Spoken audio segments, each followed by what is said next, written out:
may ask where this came from. Hey, I am Chuck the Bureaucrat, and recently a topic came up that we probably need to talk about, and that is the mysterious equipment that seems to appear and disappear from unit supply closets. And let me just start by saying that this is not a clear-cut black and white issue. Mission success is always going to lie somewhere between perfect property accountability and complete anarchy. Most seasoned bureaucrats understand is that a black market will always form, no matter how well crafted a policy is or how horrendous the penalties are for not complying with it. A black market will form.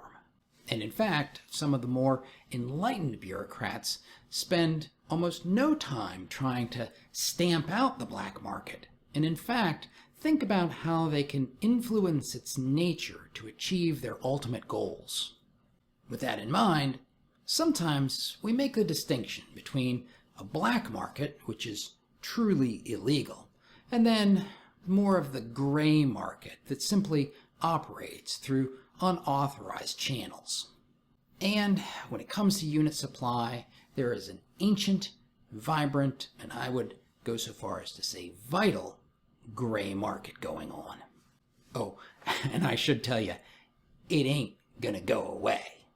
So today, I thought I'd talk to the two groups of people who are likely to land on opposite sides of this reality. A hypothetical goody-two-shoes perfectionist who fantasizes about maintaining continuous and perfect property accountability, and an equally hypothetical, cagey deal-maker who is constantly shuffling the deck chairs. For those of you on the side of the perfectionists, let me make this point.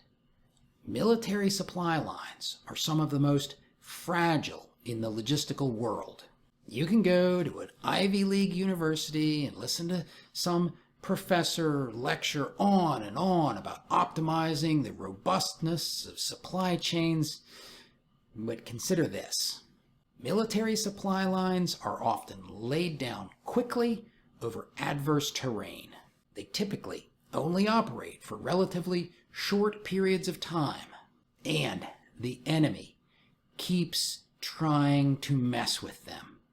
And even when you're dealing with something as mundane as just shipping, say, 2,000 uniforms to Fort Dix in New Jersey, synchronizing the manufacturing capacity with the demand, well, that's a problem in and of itself. So when the deal maker says, well, it's better to have and not need than to need and not have, hopefully it makes more sense why he orders more tires than he needs right now. It's because he doesn't trust the supply lines to ship him tires when he needs them. Just-in-time inventory does not work so well when the convoys keep getting shot up. A second point for Mr. Perfectionist to keep in mind is simply the warrior ethos. Always place the mission first, never accept defeat, never quit, and never leave a fallen comrade. You know what I'm talking about. But notice that nothing in the warrior ethos says anything about equipment. I mean, when mortar rounds are coming in and IEDs are popping off, nobody gives a shit about the serial number on the radio of the burning MRAP that they just jumped out of. I'm not saying that it won't have to be accounted for at some point in the future. I'm just saying that in the heat of the moment, there may not be the degree of forensic detail that the paperwork would desire. That being said, there are some words of caution for the deal makers.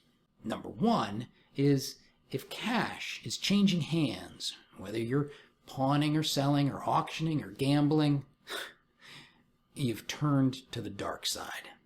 I can't conceive of a single reason to help somebody who has been using government property to generate cash, and we'll come back to this point about money changing hands later. But if the American taxpayer bought Charlie Company a duffel bag so that they could carry military equipment, and somehow Bravo Company has that duffel bag and they're using it to carry military equipment, well, you're probably squarely back in the gray area. Now, exactly how a taillight assembly or a socket set makes its way through the underground economy, well, that might matter a little bit here. Out-and-out theft from one unit to another, well, I would argue that it should be avoided. Over the years, I have had plenty of people try to steal things from my supply closet or my connexes or somewhere within my unit, when the reality is I would be perfectly happy to just issue it to them. In fact, I tend to view the bartering system as an effective way to deal with all those excess tires people keep ordering just in case. I got some excess boots, you got those excess tires, let's make a deal. In fact, why don't we cap it all off with a little bit of paperwork so that when Mr. Perfect comes around, he doesn't completely lose his mind. The reason I like this bartering within the gray market is because it encourages collaboration, and at the same time, it avoids over-reliance on those supply chains. There is no point in the clothing issuing unit ordering and stocking their own tires when they can just deal with the maintenance folks. I guess what I'm saying is that you can be that cagey deal maker and get pretty creative without ever actually having to color outside the lines. But you've probably noticed that most of my examples, boots and tires and socket sets and taillight assemblies, well, they're not exactly major end items that are going to matter during a change of command inventory. And the point that I would make that applies both for the perfectionist and the deal maker is that when a change of command inventory goes wrong, it is almost certainly going to touch somebody's pocketbook.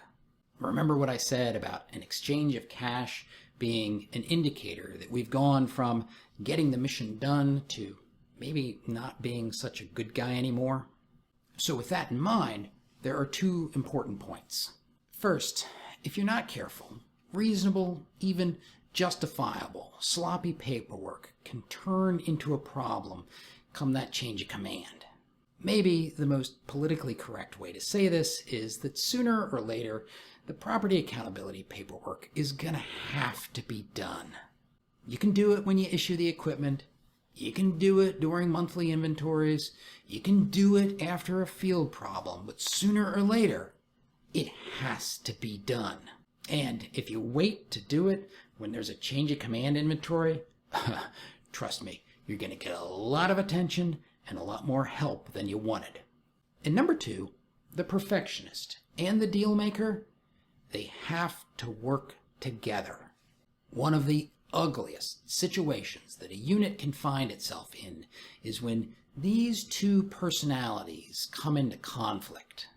I mean, both of them can use their particular powers to make everything okay. But when they start using those capabilities against each other, well, that's when innocent bystanders can get harmed. Now, I'm a little bit curious what's going to happen in the comments, because I want to know if I touched a raw nerve and this just goes off the rails, or if this is a topic that we want to dig deeper into. I mean, obviously, I'm kind of the perfectionist guy, but I've certainly learned that there's a real benefit to be gained from the deal makers. And I've learned a thing or two about bailing the deal makers out when they get in over their head. So let me know if you want to hear some more about that or if I should just keep it to myself. In the meantime, if you want to see a handy way to cover your butt when things start to get out of control, watch this video.